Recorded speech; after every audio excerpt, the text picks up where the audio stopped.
I know you all know Mark Brueggemann. He is so well known to musicians, particularly here. He's performed for many years with people like Ricky and the Rockets and the MDock Band. He's the lead trumpeter of the Mojo group, which is a Missouri Jazz Orchestra. And of course, he also teaches trumpet at Missouri State. And also, we're going to enjoy his company for as long as he wants. He'll talk for about 45 minutes and then open up the floor to questions. Okay? Mike Cochran will be on stage with him to ask some questions and maybe add a few funnies of his own. So without further ado, Mark, I know you're here. Mark Brueggemann, right here.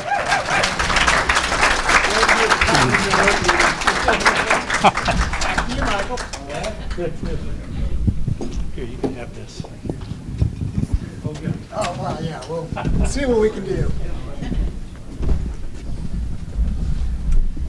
Test, test. First, I'd like to say that there's the over and under on how long I'm going to talk. Can I make it 45 minutes or under? So my wife has the pool over there for that, so. Under. From what I've learned about your career as a musician, we won't get through it all in 45 minutes. Well, when Chico asked me to do this, and he said, talk about your career, my first question was, have I had one? Because I didn't know I did, but apparently I have had one. So here's 5 pages. I lie a lot. So, but unfortunately, most of my band member friends are all out here, so this is going to be difficult. Yeah, this is a great crowd. Yeah, well, they know my story. Yeah. Well, thanks, Bob. You might have been the first one on this one, too. Just go on with the stories about the MDock Band in Mexico. No. Oh, he didn't mention that. Yeah, what happens on the gigs stays on the gigs, yes. Well, let's start. You're from Terre Haute? Terre Haute, Indiana, like Randy Ham. I'm an Indiana boy. So, home of Larry Bird. Woohoo. What were you doing there? What were your folks doing there? Well, my dad was an insurance agent. My mom was a teacher at that time. And, I was there until 3rd grade. And then my dad moved to Springfield and became an insurance agent there. And I've been here ever since. Love this place. Came here when you were 7 years old, right? Somewhere in the ballpark, yeah. And you 3rd or 4th grade. You come from a musical family. I do, and I have to tell you this, that, my dad played trumpet, my mom played piano, my other brother played trumpet, my brother played drums, and I played trumpet, and we lived in a house with no air conditioning. So all the neighbors heard you practice. Hold on just a second. Good. Happy to take your appetizer orders. Oh, yeah. The more you order, the more money they make, the more Music Monday makes money, right? Yeah, I feel sorry now for my next door neighbors, because I had people come up to me and say, do you know a song? Because all I would do is scales and be da da da da da, and there'd be people blocks away that would hear me, and I wasn't very good. So we did finally get air conditioning somewhere around high school, and that was I'm sure that they had a block party. Was your dad a good player? My dad was a good player. Bob played with him from many moons ago, and I'm not sure of anybody. What was his name? Ernie Brueggemann. And my first experience with music was, obviously, my dad was playing, and Bob Garrett would come over to the house, and my dad would pour Bob about this much water and this much alcohol in a cup. And they would leave the house. I'm like 9, 10 years old, and they'd leave the house in tuxes with a 12-pack of beer. And I'm like, this looks like fun. When do I get to do this? I'm all in. And of course, I'm only 10, but my dad was a really big influence on me, and he's the reason that I probably played. Yeah, he played trumpet and you played trumpet instead of electric guitar or what happened was I started out on piano in 3rd grade, and I got to a song and it had a ballerina on it, And I told my mom I'm not playing. I quit because I'm not playing with a song that has a ballerina. So that was the end of my piano career. It's a sign of the trouble people are going to have with me for sure. But in 5th grade, you know, my dad and my mom came in and said, hey, 5th grade band, what do you want to play? And I said, well, I want to play trumpet. And here's the deal. It was just assumed you played. There was not a question of you're not going to play, and they didn't make me play. It was just like, man, I want to play. And it's like the Swansons up here, you know. Eric played, and they just like, you're going to play, and that's what we did. And so I was so fortunate that I had my family to lead me into this. So. And your dad encouraged you? He did. He didn't want to give me trumpet lessons, though. You know, he was like, you know, he's from the old German school. You know, oh yeah, Bob knows. And we were in a whole German neighborhood actually, but I took lessons from Glenn Luzader, and my dad just said, hey, that's the guy you want to take from. And so I started with him, I think, in 5th or 6th grade. I think you told me you started playing when you were 12. I was 12, yeah. Tell us about your first gig. Well, I got it through pure nepotism. I'm not ashamed to admit that. You know, it wasn't because I was any good. I was not, but I was a freshman at high school at Kickapoo, and the Shrine Swingers, and I can't mention the Shrine Swingers enough. Think about this, you know, I'm going on gigs with the Shrine Swingers across the country, and I'm hanging with Shriners. So we, you know, and I learned a lot. I really did. And yeah, most of this we won't talk about, but but I wasn't very good, but for some reason or another, they needed a 3rd trumpet. And the only reason I was playing 3rd is there wasn't a 6th trumpet. If there had been 6 trumpets, I'd have been 6th. Were you able to read the charts at that age? Yeah, and without glasses too, which I was the only guy in the band. The rest of them had to have them. They were kind of old, but you know, I can't tell you how valuable that is, because when you've got big bands, there's 16, 17 guys in that band, and the amount of knowledge that I got from these guys when you get done with all the fun that we had. Well, who were some of the members of that band whose names we might recognize? Bob Green, right over there, was one of them. And yeah, we can applaud for Bob. I mean, Bob's the only guy I know that left at 11:45 to make pancakes. You know, Bob never saw midnight with the Shrine Swingers. He was gone at 11:45, and he never brought pancakes back to the band that I know of. So, but you know, Lou Raines was one of them. He was a really good tenor player. You know, but the guys that were like the founding fathers of that band were Ernie Goswick, who I played Ernie's funeral. I put in there. Yeah. This year I've played 4 funerals, and I never knew that was going to be part of my career choice, was to play funerals. But Ernie Goswick died, I think, in 97, 98. But Ernie Goswick, my dad, and Bob Garrett were like the 3 amigos. And, you know, again, I would see them go all over the country. They used to play Tantera on Wednesday nights and drive down to Tantera and play by the lake and come back and go to work the next day. And so I got a concept of how this works. You know, you play gigs at night and you get up really early and you go to work. And so... Take a couple aspirin. Oh, they had fun. But you know, I'll tell this about the Shrine Swingers. You know, you talk about what do you learn from these bands, you know, and so we were playing some jam tune, and I can't remember what it was, but I knew I was going to get a solo, and I'm a freshman, you know, and I'm nervous. So I think it's either Lou Raines or Ernie Goswick's playing a solo, and so I'm behind them playing, and all of a sudden, out of nowhere, I get hit with a drumstick. I mean, just out of nowhere, and he just smacks me, and I'm like, what? And he goes, we don't do that. And I was like, and he said, well, you don't play behind people. That's their solo. And that was the end of that. I've tried to never, you know, I'm waiting for someone to hit me with a drumstick. So, you know, Lesson that was number 1. Yeah, well, and they're old school, man. That was old school stuff. You know, speaking of old school, there were a lot of great musicians around Springfield in those days. Yeah. Bebop Brown. Yeah, Dallas Bartley. Did you know those guys? I knew Dallas. I played a few gigs. Ken Swanson, which I have to say was a bass player that worked all the time in Springfield. And he was my junior high band director. So, and we had a killer junior high band program. We had Eric was playing in that band, and Ronald Woods, and we just had a great Where'd you go to junior high? Pershing. So Where'd you go to elementary school? Cowden. I don't know if there's any. Well, my wife. A small side note from music, but that's the first girl I dated in 4th grade.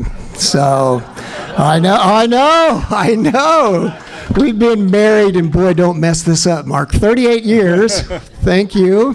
But she was the first girl I dated in Cowden. That's a great story, right there. Yeah, that's actually true. So did you actually get to mix and mingle with like Dave Bedell, Paul Mitchell? I played some gigs with Dave Bedell. Paul Mitchell, I don't know. Does anybody know that name? Oh, yeah. Okay, yeah. He was everywhere, man. Yeah, He was on TV a lot. Oh, he was like the KWTO piano player. Yeah. And I remember my dad coming home and saying, man, you gotta hear this guy. He can play anything in 12 keys. He can do anything. And he was one of those at the time, and didn't know all the history, but in KWTO, that was where all the shows were done right here, and they'd come in, and he was like the house band. And that guy was just an awesome player. And I didn't get to work with him much, and if I did, it was just by accident. But Dallas Bartley, the cool thing about Dallas, he was the union steward. So when Dallas showed up, you kind of ran because you were behind on your union fees. You hadn't paid your work dues. And yeah, I was going to ask about the union. It must have been a strength in those days. Oh, yeah, and back to Ernie Goswick. Ernie was a big union guy, so we paid, if you were going to be in the Shrine Swingers, you were in the union and you paid dues, and you better not mess that up. In return, I'm sure some of these guys remember we played at the park once, 2 or 3 times a year, and we would get some money back for that. But the union was a big deal, and then it just kind of faded. I don't know exactly what happened there. I know. But they used to have the power to come in and shut a gig down if they carded everybody and somebody wasn't There's been some current, gigs I was playing, I wish they would have shut us down. It's just, you guys have gone far enough. So what year did you went to Kickapoo? I graduated in 75, and I got a full ride up to MU. Not full ride, meaning all my tuition was paid for, but not my room and board. And on trumpet? On trumpet, yeah. I couldn't sing. But I enjoyed marching Mizzou. I was the cornerstone of the U, so I now know what you have to do. Every time I see that, I think I know that person, when I go to a game. But the thing I remember about MU the most, and I was only there 1 year, because we truly ran out of money. Even though I was getting a full ride, we just didn't have enough. I didn't have a car and didn't have anything. And but I ran into a trumpet player named Alan Beeson, and Alan's a friend of mine to this day. And you know Alan. How do you know Alan? From Columbia. I used to live in Columbia. Okay. He used to gig up there. That's where I met Randy Ham, too. Yeah. They used to play a place called Murphy's up there. Yeah, and is it Murphy's or Murray's? Murray's, yeah. I've heard of that place. I've never played there, but Beeson, he was in his 8th year of college, I think, at that time. He wouldn't mind me saying that. But that was the first time I really had my eyes open that I got a lot of work to do, because I'm not very good. Yeah, well, and those guys were absolutely Columbia awesome. was a very, very fun town. Yeah, there was Mike Lee, Charlie Mangini, who went on to teach at Kansas City somewhere, and then there was Beeson, and I was like, I ended up being in the #1 band, but I was 5th trumpet, and I belonged there. These guys were just awesome. So, but I've kept in touch with Alan. In fact, I've bought 2 horns, and my wife tells me I can't see him anymore because every time I see him, I buy a horn.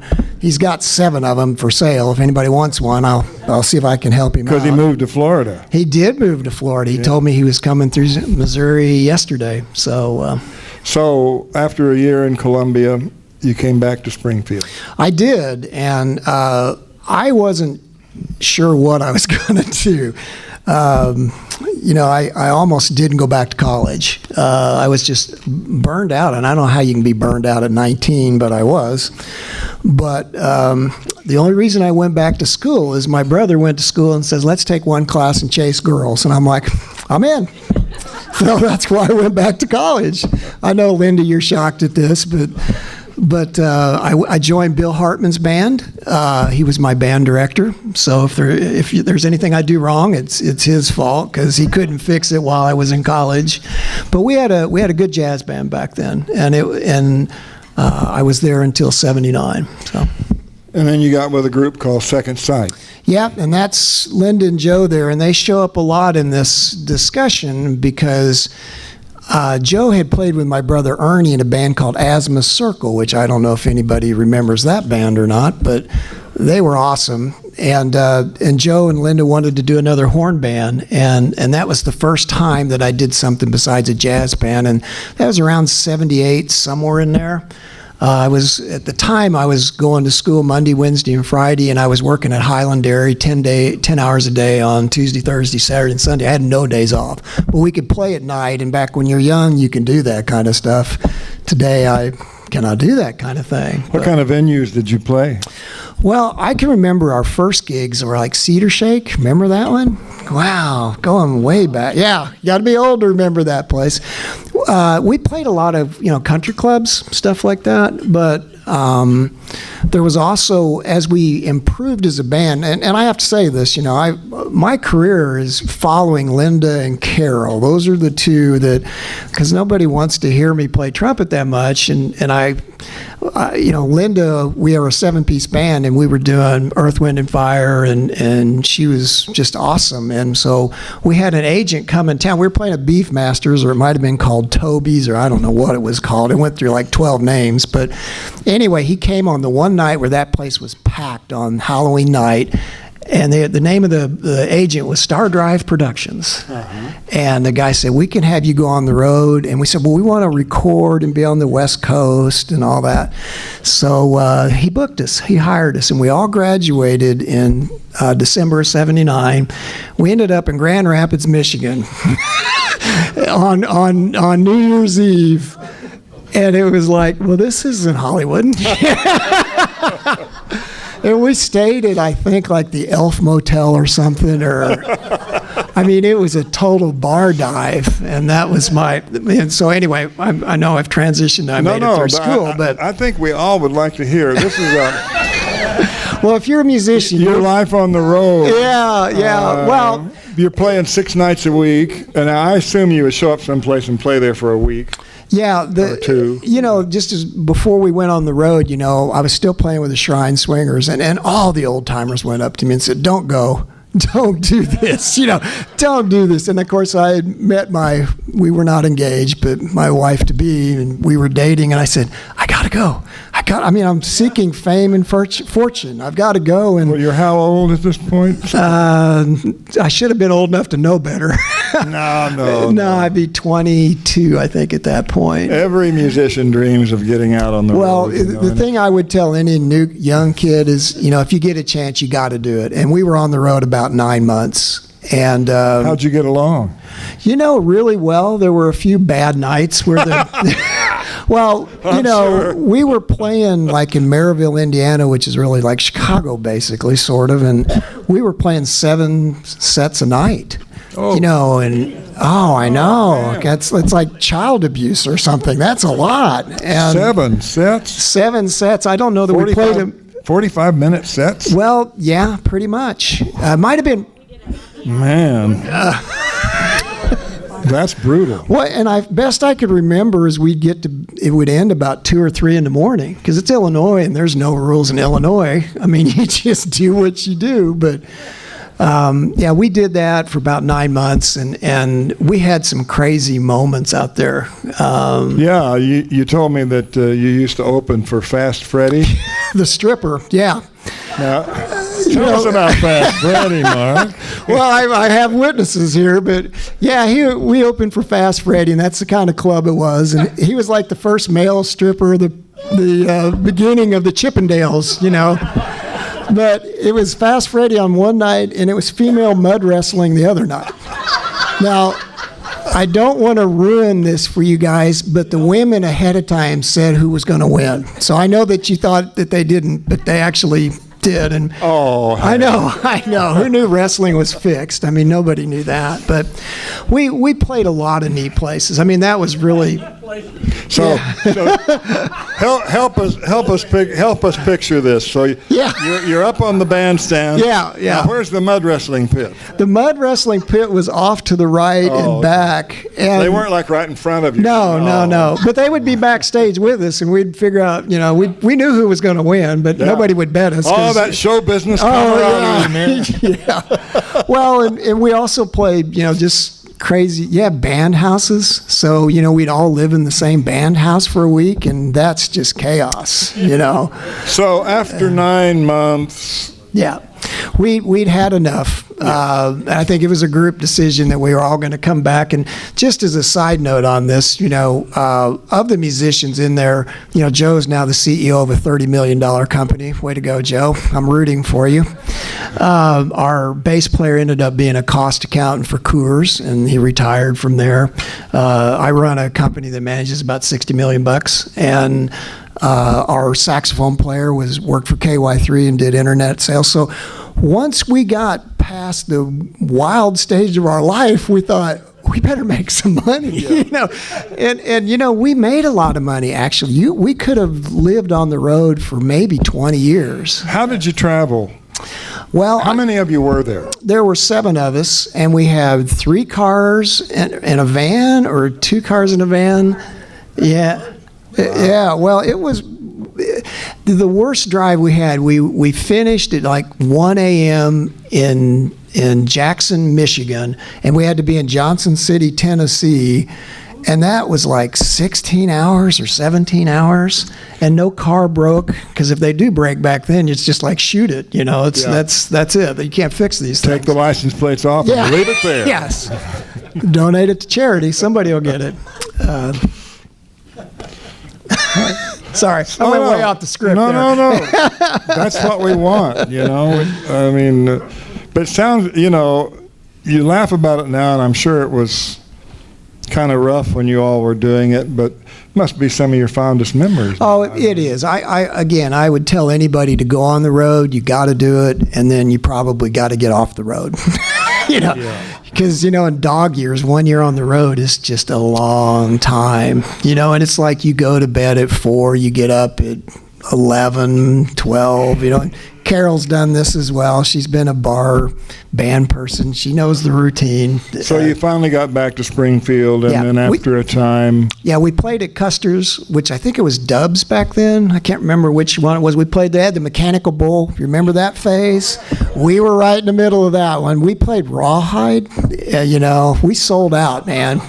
We have no integrity. We sold out. We played whatever it took to... This was disco days. Oh, it was disco. Well, we did Donna Summer. We did all of that stuff, but we did Rawhide, we did the Blues Brothers stuff, and it's whatever would work. Sure. And we did 2 months of that, and then we all kind of decided we would get jobs, and then we played private parties after that. But we've heard a couple tapes of that band. It's like, wow, we were pretty good. At the time, you think you're terrible, but in retrospect, we were pretty good. So, but you reached a point there when you were like 23, 24 years old when you actually quit playing. I did quit playing. I got a job, and I was a liquor salesman for about 2.5 years, and then I went from there to Merrill Lynch in 1983, which that's a strange transition, I know, but when I went to work for Merrill Lynch, you can make a lot of contacts. I should just go to the bar and sign people up, but no, somewhere in there I quit for about 18 months to 2 years. I was just burned out. And you didn't play a lick. I didn't play anything. I was done. I thought I was going to make a lampshade out of it. Ones for 60 watt, second buttons 80 watts, thirds 100, but I was done. I didn't think I was ever going to play again. And what started you back up again? Well, it's back to Bob and the Shrine Swingers, and my dad was still alive at the time, and he said, hey, we need a third trumpet. And I'm like, here I am again. After 7 years, I'm still third trumpet, But I was like, yeah, I can do that. And so I started back somewhere in 83, probably right around the beginning of 83. And I've never quit since, and I've been hitting it pretty hard lately. But as a side note to that, this one's emotional, but my dad was a good lead trumpet player, and he had liver cancer. And so the gig I remember the most was the June Shrine Ceremonial. They had it in June and December. And I sat next to him, and he played Little Darlin'. And then he packed up and went home, and he died 2 months later. And I'll never forget that song. It's always hard for me to play it. Yeah. And then, as I was leaving, he said, I was playing lead at that time. And he goes, you'll grow into this. And I thought, no, I won't, because I was not a great lead player, but he did, and then he passed away. Can you tell us what constitutes a great lead player? Is it your reading ability, or your improvisational ability, or you're just dumb enough to take the part, and. It's the truth, because if nobody else will play that high loud part, it's like, okay, it's you and you're going to do it. And back then the parts would go to like C or D, which is not too high, and I got to where I could play those. And then as time goes on, then it's E's and F's and G's, and that was a whole different deal, and so I had to learn. And that when we were playing, on the road with Linda and Joe, it wasn't, I could write the part however I wanted to, but then I couldn't do that anymore, and I had to learn how to do it. And my dad was 100% right. What doesn't kill you will make you stronger. And eventually I figured out how to play lead for the most part. And were you close with your dad? I was. Again, there's probably no Mark Brueggemann music career without my father, but my mother too. I mean, they were all musicians, and it's just like it was expected. And I was so thankful that I had great teachers. I'd be remiss if I didn't mention Ernie Pratt, who was a great viola, right? It wasn't violin, it was viola, yeah. And Ernie was my high school band director, and he was a viola player, and he knew zip about jazz. But he had a jazz band, and he showed up, and he had us practice, and he'd bring in guest people to train us. And so, God bless the Springfield school system. If it hadn't have been for him, I don't know that I'd have stayed in music, during those high school years, because I also played high school football. It seems like there's always been a tremendous amount of musical talent in Springfield, and a lot of great teachers. Oh, there's a bunch. Yeah. And we're lucky, and we're extremely lucky to have Randy and Bill and Kyle Aho and these guys at Missouri State. You can't support these people enough, because the gigs that Carol and I and Linda and all of us play, when we're hung up for a bass player or a piano player or whatever, we call him and say, hey, help us out, and without him, we wouldn't. The scene here would be much lacking. So yeah. So in the mid '80s, apparently you sort of transitioned from being a member of a single band to being a guy on call for a number of bands. Yeah, that was weird, because I listed the bands I played with, and a lot of these people, I need to explain how this works. So I'd played with Kenny Rogers and like 10 times, but they used to fly Randy around, so I never got that gig.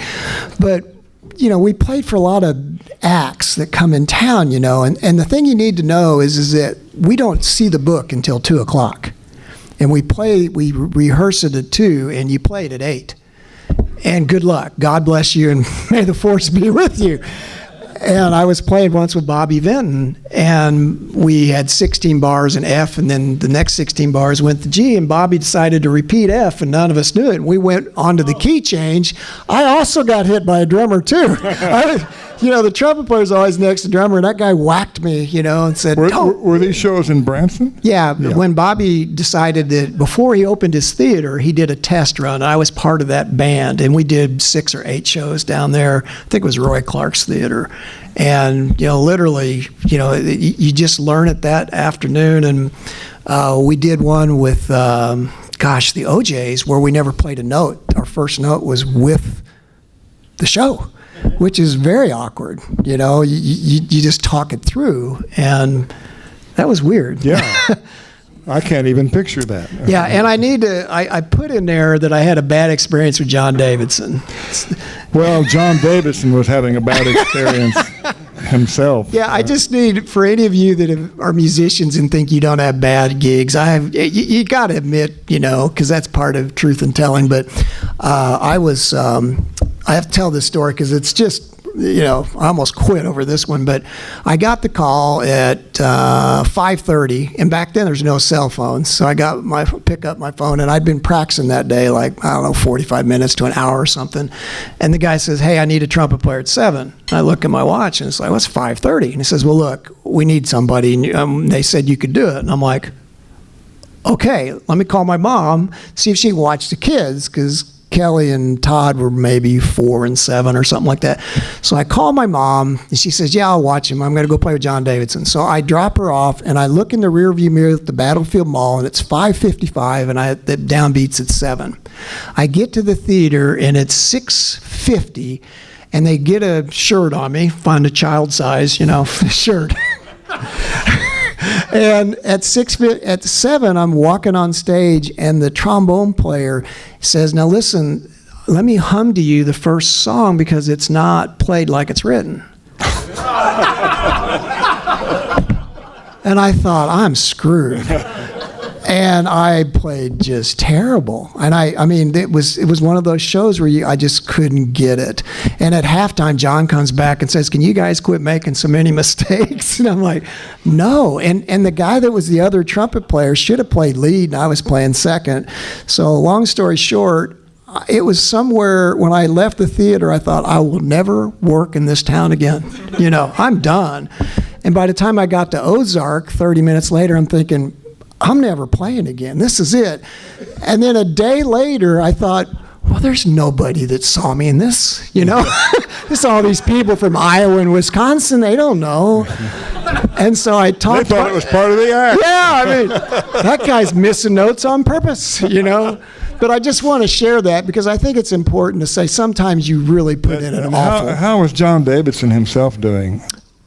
About like I was. Because, man, when that cat showed up in Branson, he was at the end of his... Yeah, it was ugly. Man. I was part of the ugly. I was. Well, anyway.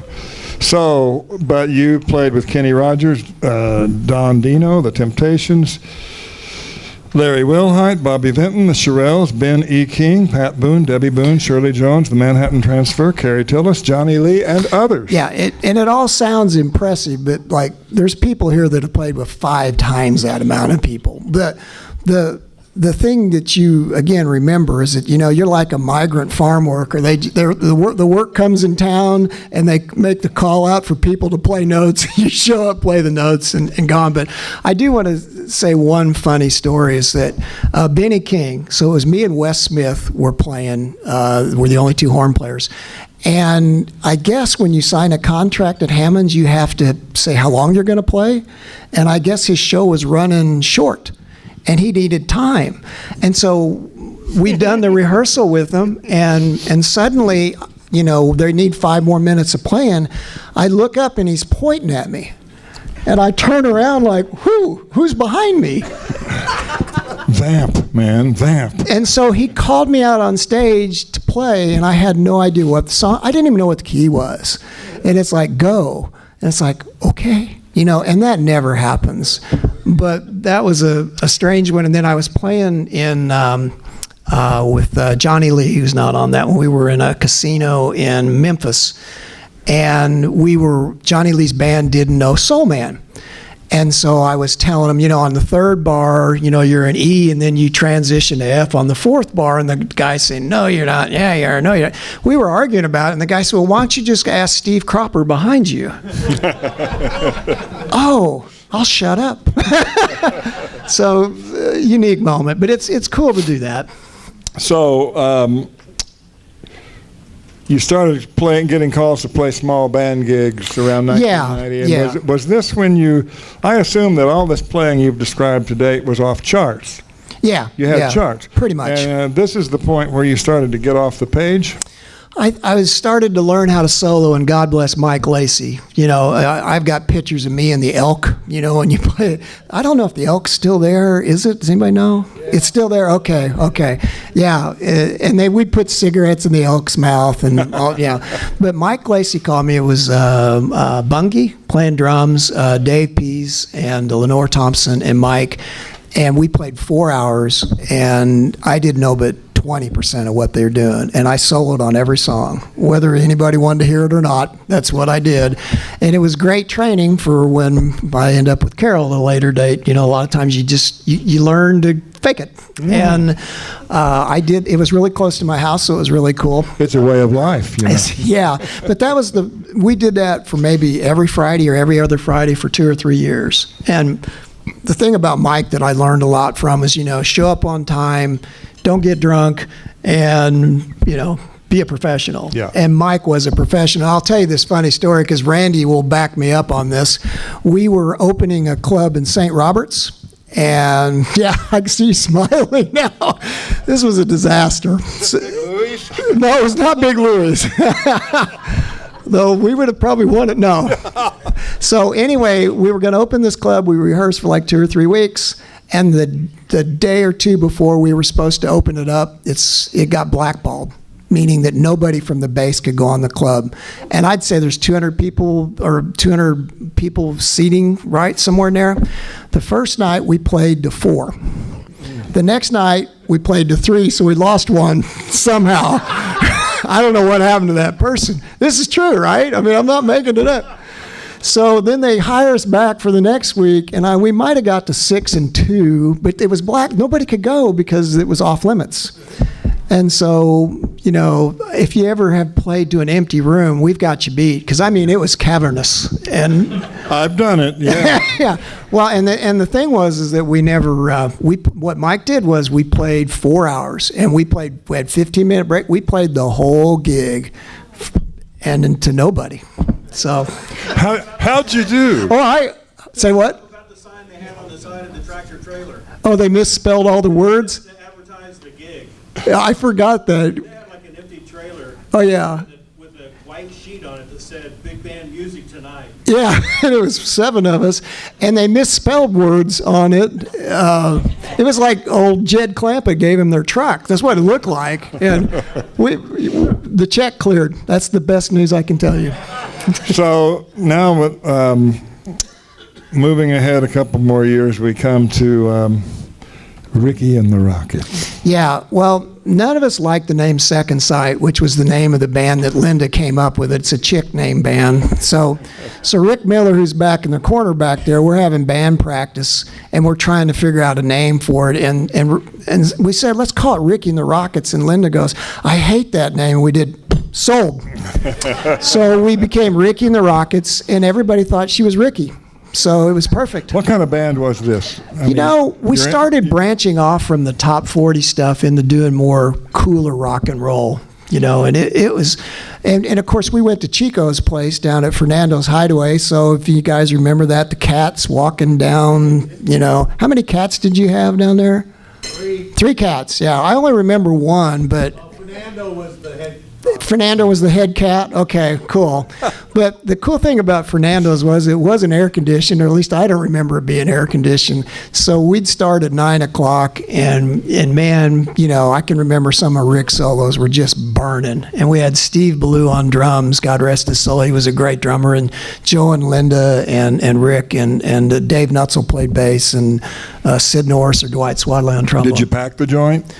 You know, I would say we did. I'm getting an affirmative from the owner back there. So yeah, we did. The hardest thing was to drive 15 miles an hour back home through Reed Springs without ending up in jail, because we all know that routine. But oh, wow. Okay. And then in the mid-'90s, you got a call from Steve Quinn.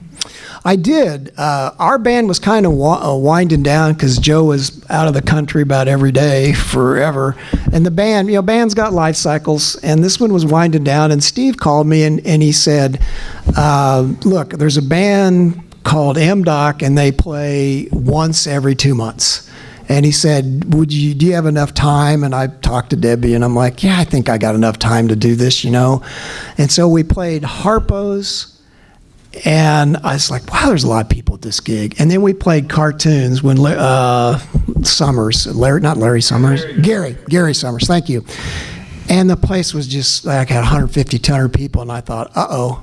And it was the first time I saw a band take off. I had never seen this before. Of course, Bruce, you've been there many a time. And we went from not playing at all to just playing all the time. And we would play 6, nights a month in the summer. And aren't all the members professional guys? Yeah, we had 3 lawyers. We never got stiffed. In fact, Brent Hendricks was here as another member of the band. And I have hearing loss because I was behind his Marshall amps. You knew this was going to happen, I know. But I was behind his amp for my whole 10-year tour of duty there. But it was the first time I saw a band take off. I mean, I don't know if Brent would agree with that, but we got voted 417's favorite band for years. I heard you guys a couple of times. You were good. You were very good. The thing that made that band unique is we would play Chicago, Tower Power, and then Buffalo Springsteen and Rolling Stones. Like, really? Buffalo Springsteen, yeah. Well, yeah, Buffalo, whatever it was. That's a really obscure band, by the way. We would play a lot of weird stuff, but there was something for everybody. But Howard Cotner was one of the greatest frontmen I'd ever seen. He was something. Yeah, he could sell ice to Eskimos. I mean, he probably did your booking for you too. He did, and he paid us. But he was awesome. No, you guys created quite a stir. I remember that. Yeah, and they're still going. I mean, they're up to 22 years with a horn section. Bryant Robinson took my place, and he's playing awesome. So, well, tell us about the MDock gig you played with Billy Brown on guitar at that nursing home in St. Louis. Yeah, we all know Billy Brown, and it's like we end up in nursing home gigs because we'll just leave it at that. And we were misbooked, and we're playing a nursing home in St. Louis, and Billy Brown's dressed. You were, I think, off on that gig. Yeah, and Billy's dressed like a caveman, and we're all dressed like this, and we're playing, and people are dancing in their wheelchairs, and just to watch Billy Brown in his caveman outfit playing, it was a really surreal sight. You just had to be there, And then we drove home. So. So what have you done since then? What are you doing now? Well, I started playing with Carol around 2008, and I think we did Love Letters, and it's more like probably 2007, 6, somewhere in there. And so I have 2 band wives. So then I have my regular wife and the 2 band wives, and we did Love Letters at the Vandervoort in 09, February of 09. But I've been trading off, like Rick and Larry, we played together.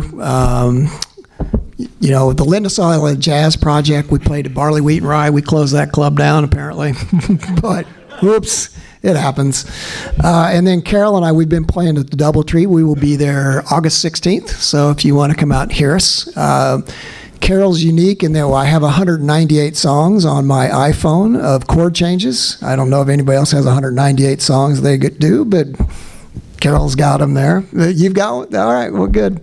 But I've always been like the side man. I've never been the leader until recently. I'm a late bloomer. Mm-hmm. Well, what about the jazz quintet that you and Joe and Linda started? That was when I quit MDock after 10 years. I wanted to learn how to play jazz. And so we played at Millie's for 7 years. So, and I think I should mention this, when Chico said, do I have a career or not? It's like, well, from 2001 or 2 to 2005 or 6, I played 150 gigs a year. So I married well. God bless my wife for putting up with that. But we had a rule that all band money was to be blown and spent. So we definitely, that's how I got away with this. The more I played, the more we spent. And it was like, okay, this works, But we played at Millie's for like 7 years. And then we closed Millie's down, apparently. Yeah. So. Well, then comes Mojo. Yeah, and this is the hardest band I've ever played in. Randy called me in December of 08, and maybe we started in January of 09. So we had our 10-year anniversary at Crave before it burned down. But we wanted to put together a big band, and this is a killer band. Bill's in it, and I don't know if I'm missing anybody else that's in the band that's here tonight. But we'll be playing at the Hepcat August 13th. Yeah, I think I'm going to come to that. I hear it's really cool. They've been out there, but brand new venue, folks. It's a jazz club. I can't wait to see it. I've not been in it. But so we started the big band, and we had we were starting to have, I think our last gig, we probably had 125 people there on a Tuesday night.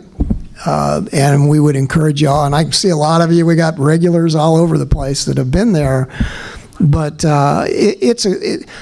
what I like about it is there's 17 guys here in the big band, and it's like where else are you going to catch up? And the trumpet section, Bryant Robinson, Mike Casey, and Scott Harris, we're always talking about, what equipment you use, or where else are you going to get to talk trumpet, Nobody wants to talk trumpet. The music lover going to get to hear a 17-piece band that's well, tight, and I give Randy all the credit for starting this thing. And then about a year and a half ago, Jeff Gouge, our percussion player, said, we ought to do a small band, because the way Mojo started out was we play the first and third Tuesdays, and God bless our audience, they can't figure out what's the first and third Tuesday.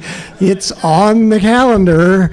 But I kept getting calls, are you playing tonight? Well, it's first or third. And eventually Jeff said, let's just play on the second and fourth. And so then we'll make it every Tuesday, and this will just take all the suspense out of it. So he asked if I would run the band with him, and I said I would. So that band is Randy on alto, Carl Hose on trombone, I play trumpet, Brant Jester, who is an awesome college piano player, again, thanks to Kyle Aho and those guys. Our bass player, we've had a few. It was Austin Wilson. He's off to Columbia now. So Landon will be playing with us on bass, and then drums is Jeff Gouge, and then Mark Ellman is our guitar player.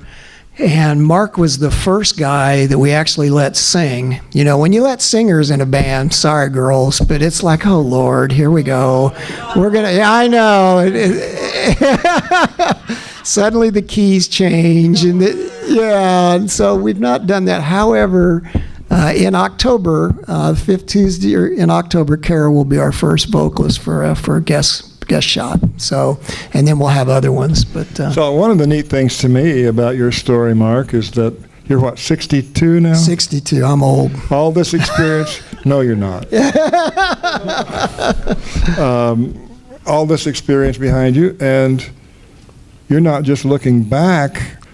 You're still doing it. Yeah, I want to make sure I say this, because the biggest battle you have at my age is thinking you're done. I fight that battle all the time. And so I want to say this. I played West Side Story, and I'm sure some of you have played that show, and that's the most brutal show I've ever played.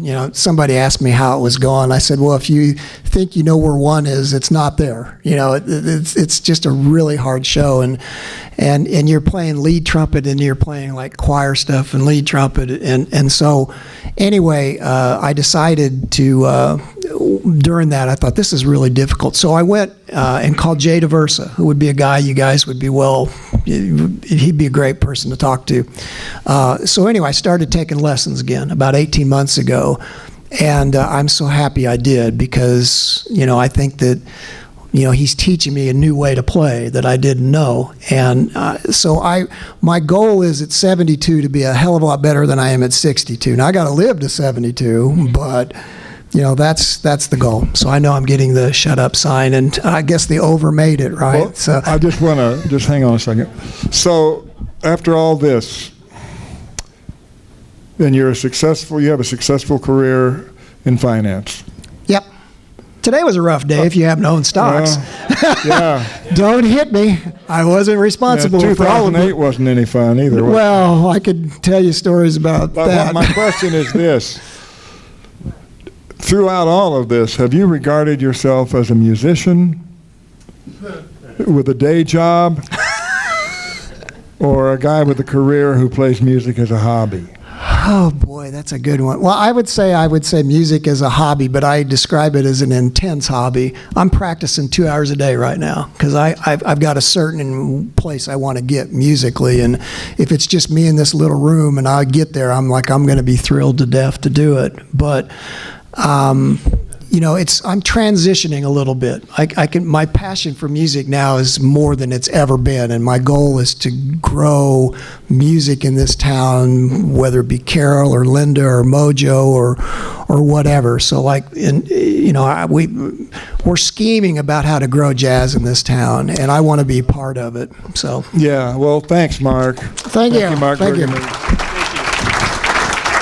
Okay, we have a few minutes for questions and answers. Questions?